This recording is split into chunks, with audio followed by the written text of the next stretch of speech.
तो सबसे पहले हम ग्रीन हल्क और रेड हल्क की ओरिजिन और पावर्स एंड एबिलिटीज को जान लेते हैं ताकि हम इन दोनों के बैटल को क्लियरली समझ सकें। शुरुआत करते हैं हमारे ब्रूस बैनर वाले हल्क यानी कि ग्रीन हल्क से। Origin and powers of green Hulk. तो ग्रीन हल्क यानी कि डॉक्टर ब्रूस बैनर एक अमेरिकन साइंटिस्ट है जो कि न्यूक्लियर फिजिक्स और गामा रेडिएशन पर स्टडी करता है। और ऐसे ही एक बार जब Bruce banner super soldier serum पर काम कर रहा होता है तब उसमें वीटा रेस को यूज करने की बजाय वो गामा रेस को यूज कर लेता है, जिसके बाद ब्रूस बैनर उस गामा रेस से एक्सपोज हो जाता है और फिर वो एक मॉन्स्टर में ट्रांसफॉर्म हो जाता है जिसे नाम दिया जाता है हल्क। ग्रीन हल्क या यूं कहे हल्क ब्रूस बैनर के अंदर रहने वाली एक अलग पर्सनैलिटी है जो कि बहुत ज्यादा पावरफुल है। और जब भी ब्रूस बैनर के इमोशंस आउट ऑफ कंट्रोल हो जाते हैं तब ये पर्सनैलिटी बाहर आती है और ब्रूस बैनर हल्क में ट्रांसफॉर्म हो जाता है। और इसीलिए ब्रूस बैनर अपनी ह्यूमन फॉर्म में तो बहुत कमजोर है, लेकिन एक बार हल्क बनने के बाद उसकी पावर्स की कोई लिमिट नहीं रह जाती। ग्रीन हल्क की पावर्स की बात की जाए तो ग्रीन हल्क की कुछ बेसिक पावर्स हैं: unlimited super human strength, durability, advance speed और स्टेमिना, रीजनरेटिव हीलिंग फैक्टर और सुपर जंप। ग्रीन हल्क का फिजिकल स्ट्रेंथ इतना ज्यादा है कि वो अपने स्ट्रेंथ के दम पर कई हजारों लाखों टन जितना वेट भी बड़े आराम से उठा सकता है। ग्रीन हल्क के आगे चाहे कुछ भी आ जाए वो उस चीज को अपने एक ही पंच से तोड़ सकता है। सीक्रेट वॉर्स के इवेंट्स के दौरान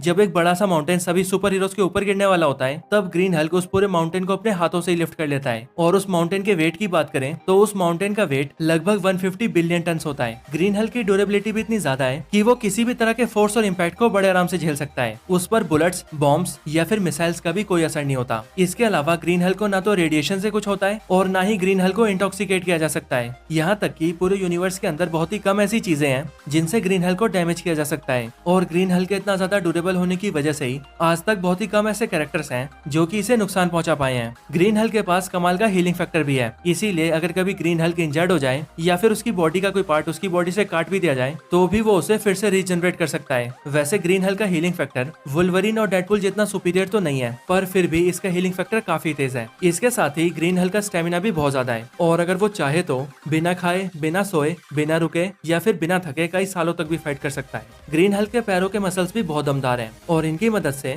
ग्रीन हल्क बहुत लंबी जंप्स कर सकता है और बहुत दूर के फासलों को भी बड़ी जल्दी कवर कर सकता है। और अपनी इन्हीं पावर्स के दम पर ग्रीन हल्क दाथिंग को हरा चुका है, अपने बेटे स्कार को हरा चुका है, जगरनॉट को बहुत बुरी तरह से पीट चुका है और सेंट्री से फाइट करके उसे भी बराबरी की टक्कर दे चुका है। तो यही सारी ग्रीन हल्क की पावर्स थी। अब ग्रीन हल्क की पावर्स के बारे में जानने के बाद आइए रेड हल्क की पावर्स की बात करते हैं। Origin and powers of red Hulk. तो रेड हल्क मार्वल का एक पॉपुलर हल्क है जो कि सबसे पहले अपीयर हुआ था साल 2008 में आई हल्क वॉल्यूम 3 इशू 1 के अंदर। रेड हल्क एक्चुअली में जनरल थंडरबोल्ट रॉस है जो कि सिर्फ इसीलिए हल्क बनता है ताकि वो ग्रीन हल्क को जान से मार सके। थंडरबोल्ट रॉस ग्रीन हल्क से बहुत नफरत करता है और हमेशा ही उसे पकड़कर मारने की कोशिश करता है, लेकिन जब वो ऐसा करने में हर बार फेल हो जाता है तब अपने गुस्से के चलते वो मोडोक से हाथ मिला लेता है। मोडोक मार्वल का एक बहुत बड़ा विलन है जो कि जनरल थंडरबोल्ट रॉस की हेल्प करने के लिए हाँ बोल देता है, जिसके बाद मोडोक गामा रेज और कॉस्मिक रेस का यूज करके थंडरबोल्ट रॉस के ऊपर एक एक्सपेरिमेंट करता है और उसे भी एक हल्क बना देता है जिसका कलर पूरी तरह से रेड होता है और फिर इसके बाद ही वो कहलाता है रेड हल्क। अब बात करें रेड हल्क की पावर्स की तो रेड हल्क की कुछ बेसिक पावर्स हैं: super human strength, durability, enhance speed, advance stamina, regenerative healing factor और सुपर जंप। रेड हल्क की पावर्स भी ग्रीन हल्क से बहुत सिमिलर है और ये भी ग्रीन हल्क के बराबर ही स्ट्रेंथ होल्ड करता है। रेड हल्क का स्ट्रेंथ इतना ज्यादा है कि वो एक बार थॉर से फाइट करके उसके हैमर को उठाकर उसी को पेल चुका है। और रेड हल्क थॉर के हैमर को इसीलिए उठा पाता है क्योंकि वो थॉर से फाइट करने के लिए उसे स्पेस में ले जाता है और स्पेस में ग्रेविटी ना होने की वजह से रेड हल्क थॉर के हैमर को यूज कर पाता है। रेड हल्क एक बार द वॉचर से भी लड़ चुका है और वो अपने सिर्फ एक ही पंच में वॉचर को स्पेस में फेंक चुका है। रेड हल्क के ऊपर एक बार शी हल्क, स्पाइडर वुमन और बाकी के कई सारे सुपर हीरोज एक साथ अटैक कर देते हैं, लेकिन ये रेड हल्क अकेले ही उन सबको हरा देता है। इनके अलावा जैसे ग्रीन हल्क ने सेंट्री को टक्कर दी है, ठीक वैसे ही रेड हल्क भी सेंट्री से फाइट कर चुका है और उसे ये भी बराबरी की टक्कर दे चुका है। और एक बार तो ये सिल्वर सर्फर की रेडिएशन एनर्जी को ऑब्जॉर्ब करके उसका सर्फ बोर्ड भी यूज कर चुका है। इन सब के अलावा रेड हल्क के पास एक और कमाल की एबिलिटी है और वो ये कि रेड हल्क अपनी आंखों से एनर्जी बीम भी फायर कर सकता है जो कि ग्रीन हल्क नहीं कर सकता। और जिस तरह से ग्रीन हल्क लड़ते वक्त कभी नहीं थकता वैसे ही रेड हल्क भी लड़ाई के दौरान कभी नहीं थकता है।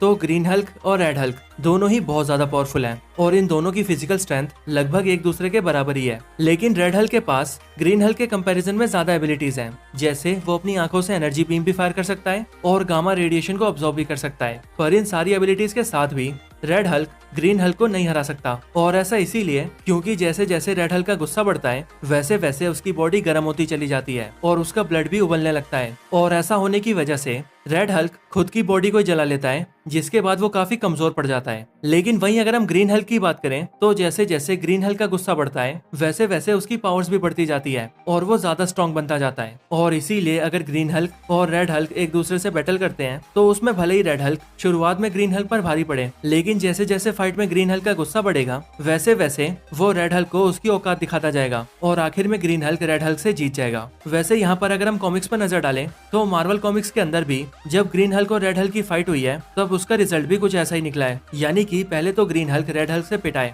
और उसने रेड हल्क के गुस्से को बढ़ने दिया है ताकि रेड हल्क ज्यादा गुस्सा होकर खुद को ही जला ले और इवेंचुअली कमजोर पड़ जाए। और फिर जैसे ही रेड हल्क कमजोर पड़ता है उसके बाद ग्रीन हल्क रेड हल्क को पीट पीट कर डिफीट कर देता है और उस बैटल को जीत जाता है। तो इसीलिए अब वीडियो के कंक्लूजन की बात करें तो इन सारे फैक्टर्स को देखने के बाद हम ये कह सकते हैं कि ग्रीन हल्क रेड हल्क को 1-on-1 बैटल के अंदर हरा सकता है, यानी कि ग्रीन हल्क विंस। तो यही ग्रीन हल्क और रेड हल्क के बीच एक बैटल कंपैरिजन वीडियो थी। आपको ये वीडियो कैसी लगी मुझे कमेंट करके जरूर बताएं।